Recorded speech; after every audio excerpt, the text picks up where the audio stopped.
Hello, everyone. We are just about to begin. Thank you for waiting patiently and for bearing with us as we get our tech going.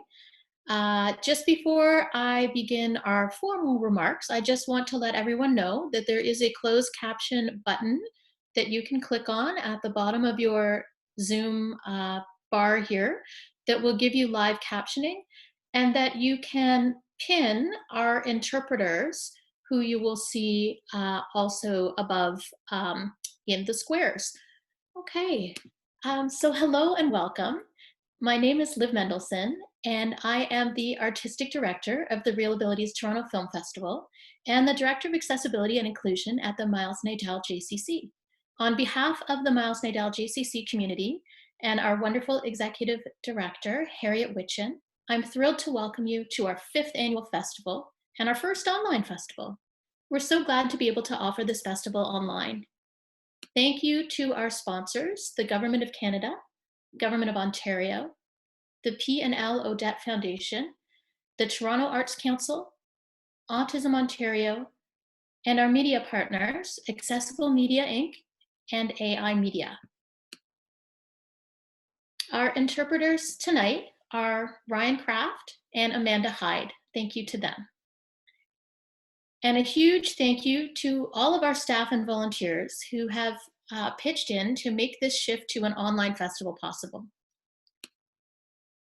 Our festival home base is in Toronto, Toronto, part of the Dish with One Spoon territory, a treaty between the Anishinaabe, Mississauga, and Haudenosaunee that bound them to share this territory and to protect the land. We acknowledge the diversity of the First Peoples of this area and honor them as stewards of this land, builders of communities, and shapers and keepers of culture. Wherever you are watching, take some time to consider the territory you are living on. We also encourage you to check out the work of and to support our friends at Imagine Native, the world's largest presenter of Indigenous screen content. We are meeting here online in the midst of the COVID crisis.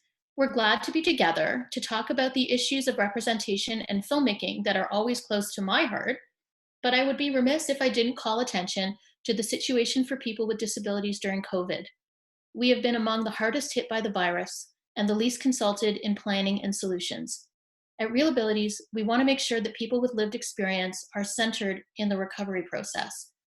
As we share the stories and art of people with disabilities and deaf people and disability and deaf cultures through our festival, we also want to be able to share our experiences, needs, and ideas for the future. This event tonight is co-presented by Tangled Arts plus Disability, Deaf Spectrum, the Centre for Independent Living Toronto, and Hot Docs Canadian International Film Festival. We thank them so much for being our community partners.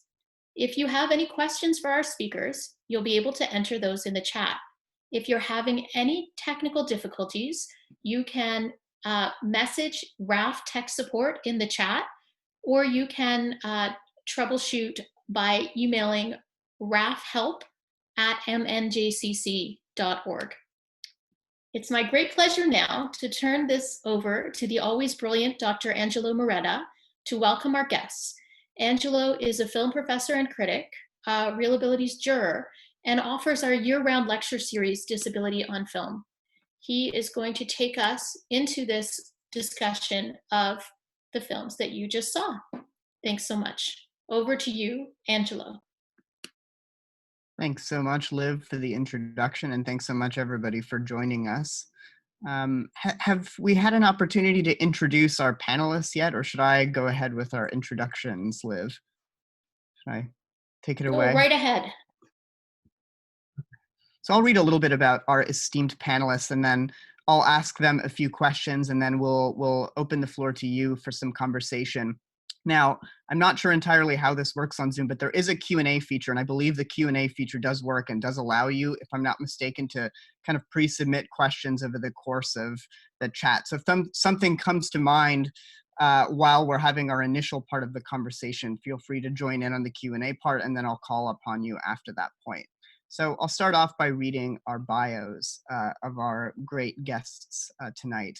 And I'll start with Salome Chasnoff, who is the director of this film. Thank you. And as a Chicago-based filmmaker and installation artist who maintains a collaborative social practice and exhibition career centering the voices of under-recognized and misrepresented communities. Her work has shown across the US and internationally in film festivals and galleries and museums, including, to name just a few, the National Museum of Women in the Arts, Washington, D.C., Theatergate, Stony Island, Arts Bank, Chicago, Frameline Film Festival, San Francisco, Creative Times Democracy in America, Chicago Humanities Festival, Superfest Best of the Fest in Berkeley, and the Toronto Lesbian and Gay Film and Video Festival. She was the founder and director of the celebrated community media organization Beyond Media Education and a founding member of the P.O. Box Collective, a multi-generational social practice center in Chicago. She teaches at the School of the Art Institute of Chicago, where she also directs the BFA in Art Education program.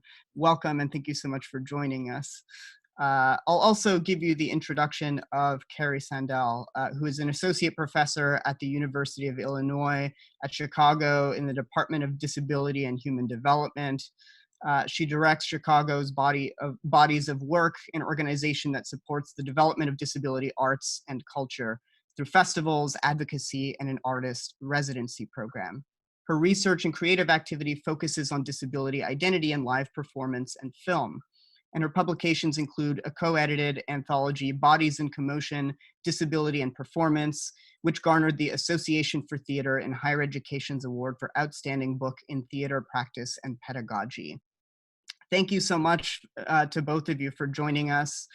And thanks so much for the film. It's a really wonderful film, and I think a really important film, and I can't think of a better film for starting this festival off insofar as it really sort of captures, I think, a lot of what we're thinking about as disabled people, as disabled critics, as we're watching a film that depicts us. I have a lot to say. I'm sure the audience also will have a lot to say. So I'll just start off with a few kind of general questions, and then I'll turn it over to our audience after that.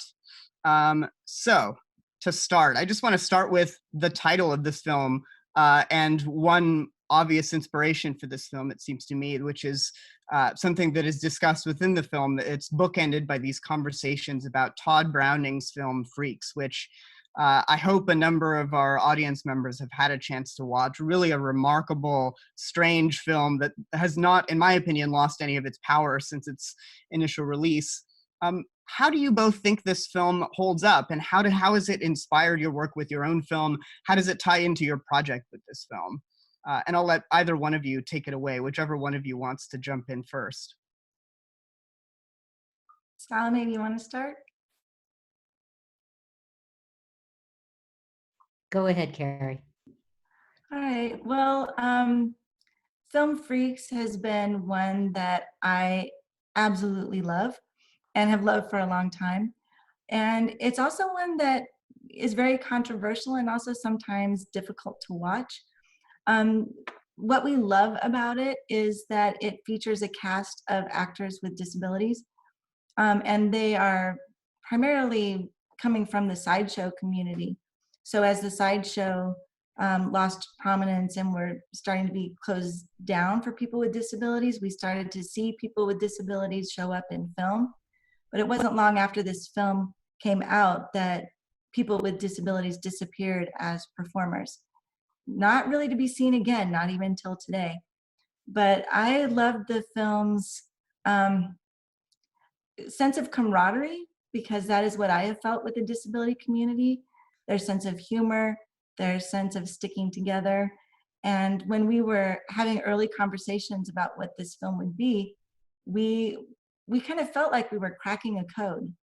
You know, like all these Hollywood films follow some sort of code that if we could just crack, then, you know, and kind of lay it out, that would be kind of our, what I call our representational retribution to Hollywood.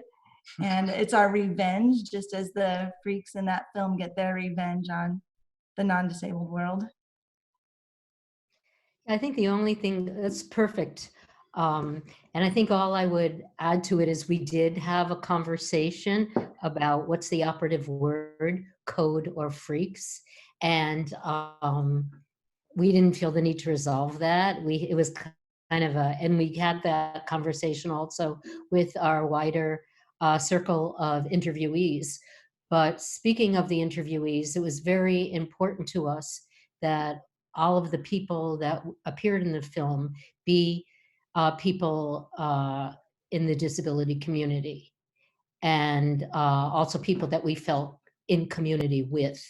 So we weren't really interested in bringing in celebrities per se, or people that could offer an outside view. We wanted it to be a project through the voices of CRIP community. Awesome, thank you. I want to bring up one of your interview subjects in the film. There's a point when Lawrence Carter Long, I think, is wondering, he's sort of thinking to himself, like, has there actually been progress in the way that disability has been represented since the beginnings of cinema, going all the way back to silent cinema and looking forward to today? Or, you know, are we just seeing the same movie, basically? Are we seeing the same stories on loop? And this sort of gets to what you were saying about cracking the code. What do you think? Is there one code to crack? Have things started to change? Is there any progress, or is it kind of progress in conjunction with stagnation, in conjunction with this endless cycling of the same old stories? Yeah, you're hitting all the hot button questions that we've been tossing around for the past several years. We've seen some movement, especially like more in television than Hollywood film, where people are trying to become more inclusive of the actors that are playing roles, as well as the topics that are being tackled. And we also give a hat tip to Quiet Place for casting a deaf character, a deaf actor as a deaf character. And but I also noticed, I was reading in The Guardian today, and the films that are most popular on Netflix during the lockdown, and Soul Surfer seems to be soaring. So yeah, like, you know, always different, always the same. That's interesting to think of Soul Surfer and Crip Camp both sort of being in the news on Netflix at the same time. The two, the progressive and the non-progressive. Right. I'm kind of anticipating a COVID-19 disability inspirational film. And that also, I mean, just like in our film, we laugh about these things because it's sort of our armor. Our coat of armor is to just laugh and deconstruct the films along the way. But but to the question about whether there's been progress. So I don't know if you've noticed, but I'm kind of the disability wet blanket of the film. I kind of keep going back to, well, I don't really think things have changed. I still think that Hollywood has a able-bodied gaze, that they use disabled people, even when they're cast with actors with disabilities, with the perspective of non-disabled people in the audience and non-disabled people behind the camera, even when disabled people are present. And I think that limits the range of stories that we can tell. So, no, I really don't like any of these movies, as I said in the film.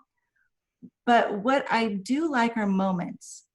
There are moments in these films that I think are ones that we can hold on to, and that we can see some progress, and that maybe if we cobbled them all together, maybe in a new mashup of moments that we like, that would be a new film. That would be interesting.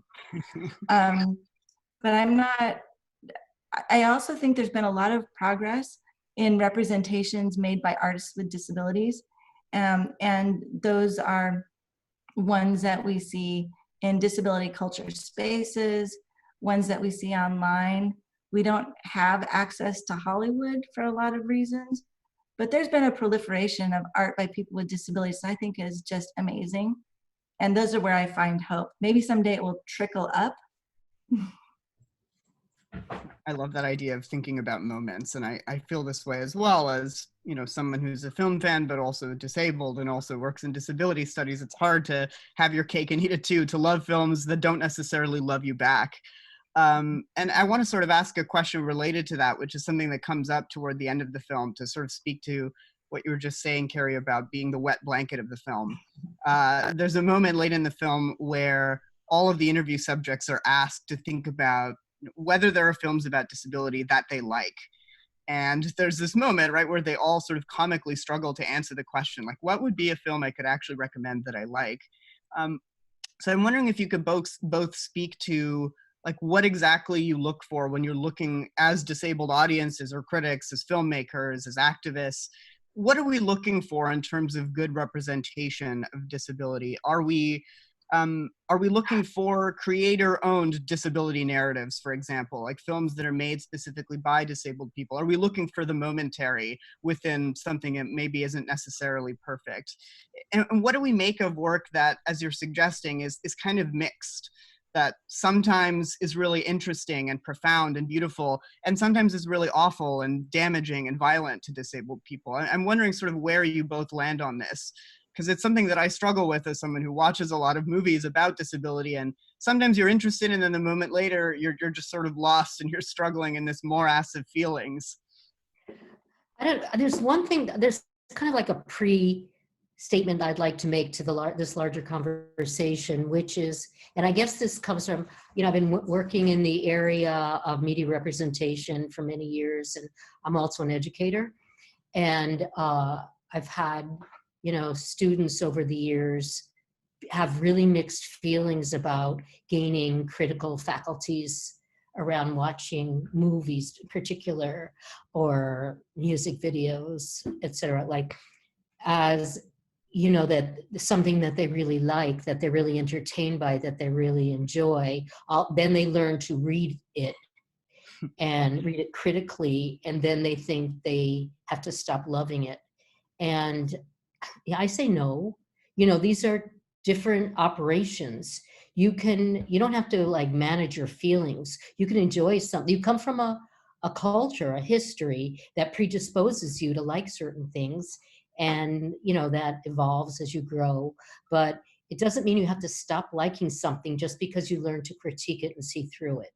So I just want to put that out there as we talk about how to approach movies critically, and what's okay and what's not okay. I just want to present the idea that it's a more complicated conversation. Yeah, I think that's a great point, that sometimes not everything goes directly to our critical faculties, right? That we're allowed to enjoy things simultaneously as we are critiquing them, that sometimes the pain and the pleasure go together and the critical faculties come later, or sometimes we pause them.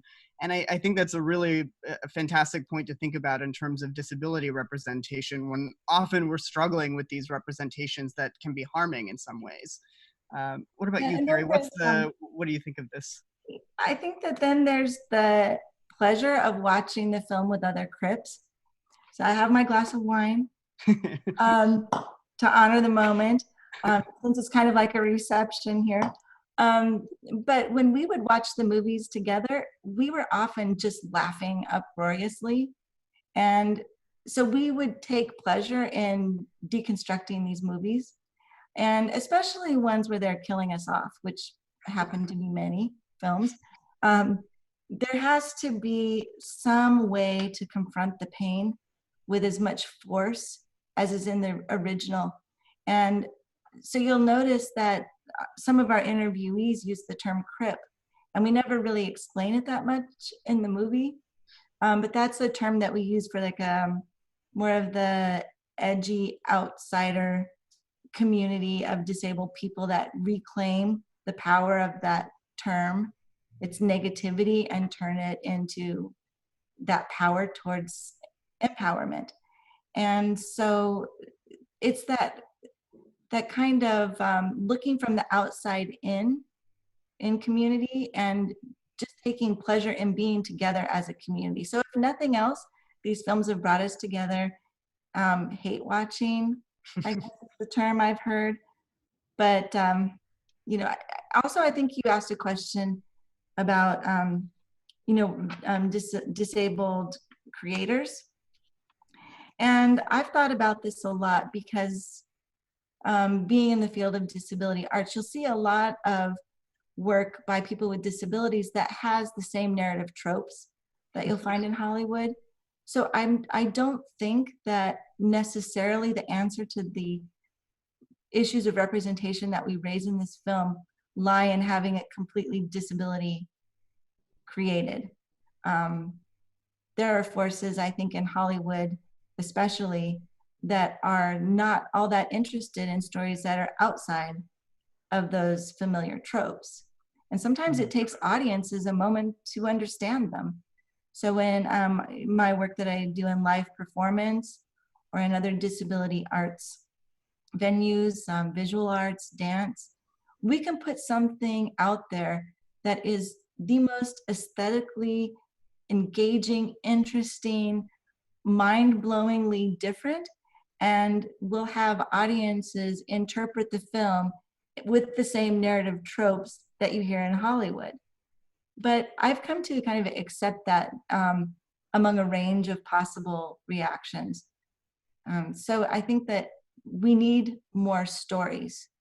We need more diversity of stories. I think that's going to be the key, because as long as we just have the same film over and over again, we're going to get the same outcome. I like that It's idea. interesting because I think in like 2 or 3 points in what Carrie was just talking about, she pointed to the code of the freaks. Like, what is that code? And it's a complicated question, but it's kind of an inside-outside question.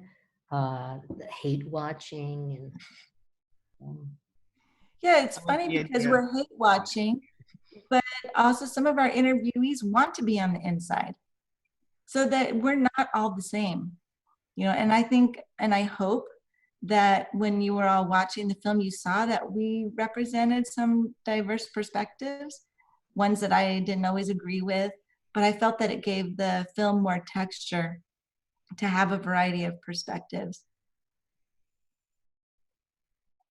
So we have a few minutes left. We don't have any comments that I can see in the Q&A section. We do have a comment from the chat from TJ Gordon that I'll read, and I'll pose to our panelists, which is about the idea of a COVID-19 inspirational film.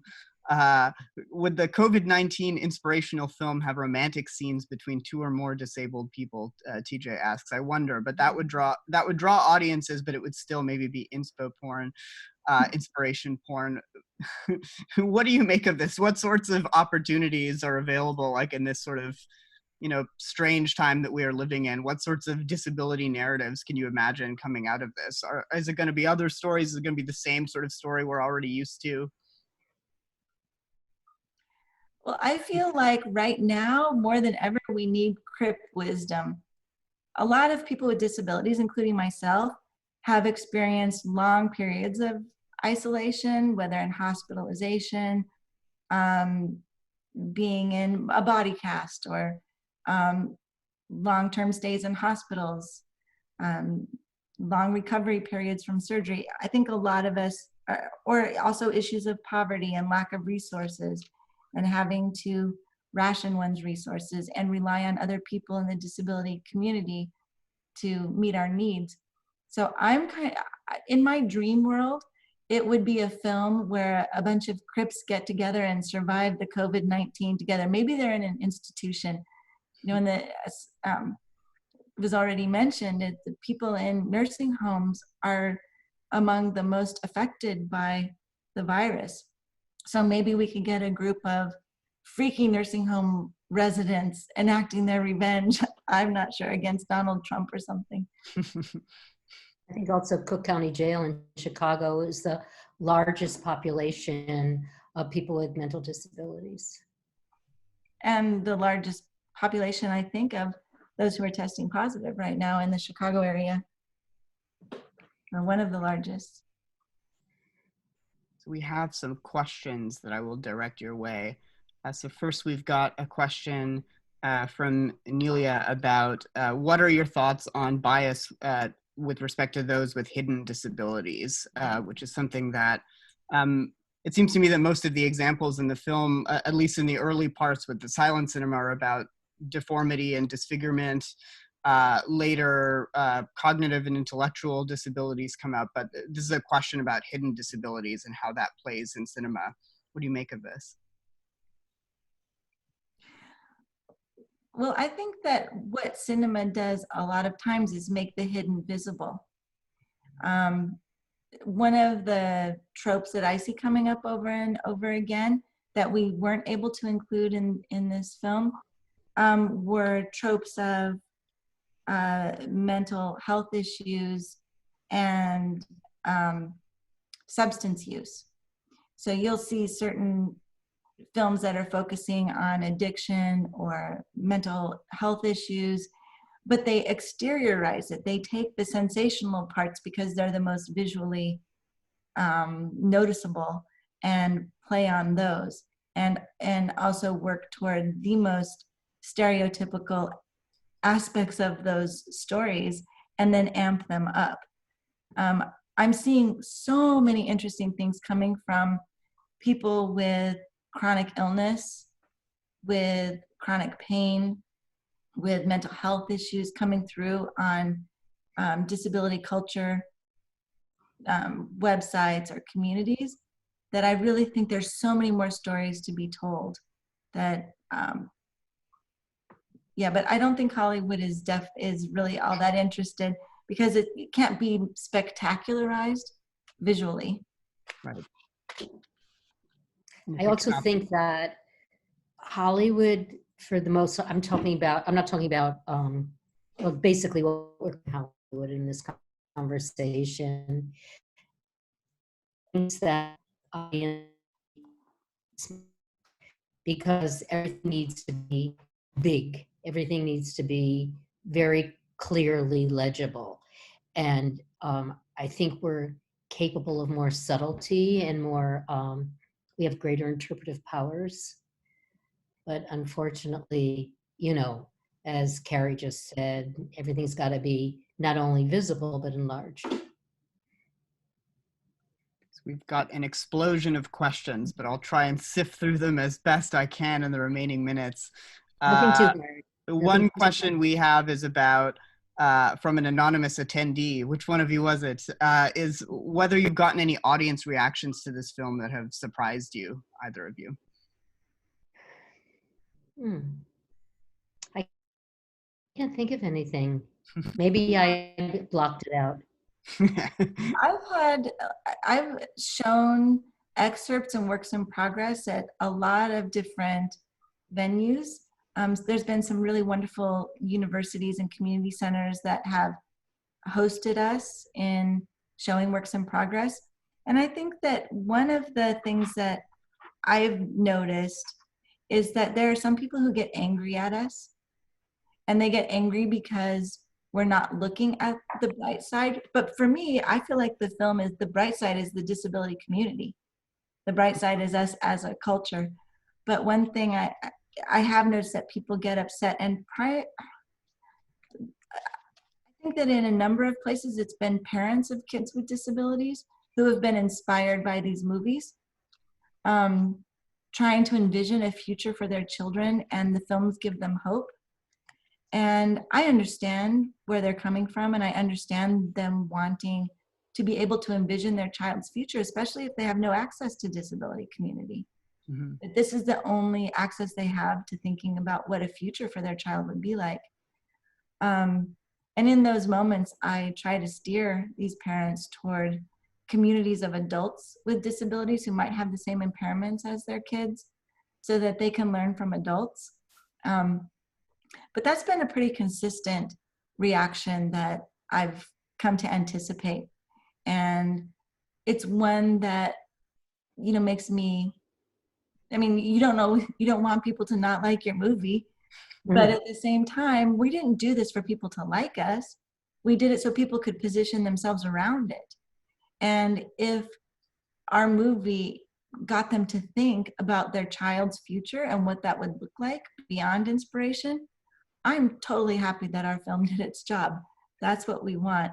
And it gives us the opportunity to have conversations, to connect with one another, to share ideas and resources. And so some of the negative responses have been opportunities for people to reach beyond. One thing that I'm thinking about also is in the film, when we compare the Hollywood version with either the play or the novel or the real life story, people find that a really illuminating comparison that helps them to see how Hollywood narratives operate. And some people get really angry about that, and other people are, you know, kind of empowered by being able to look at the difference and kind of look through the middle of that. Do we have time for one more question?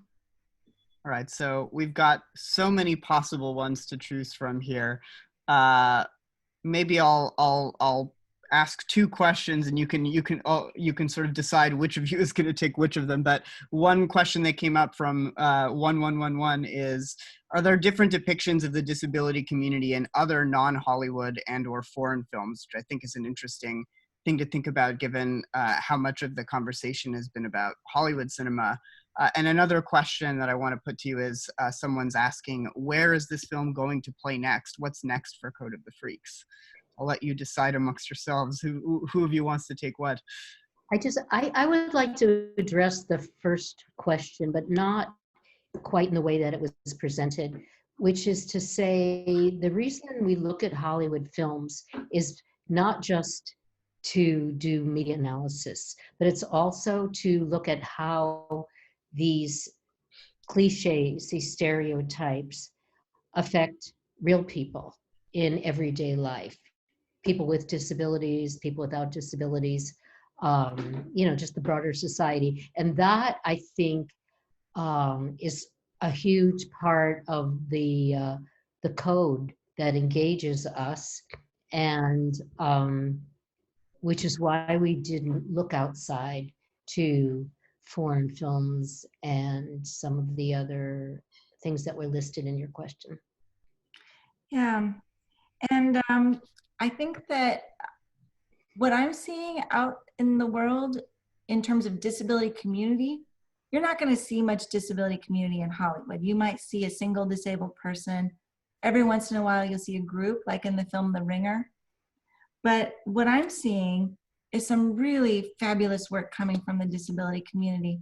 So I would point people to Sins Invalid, the work of Sins Invalid.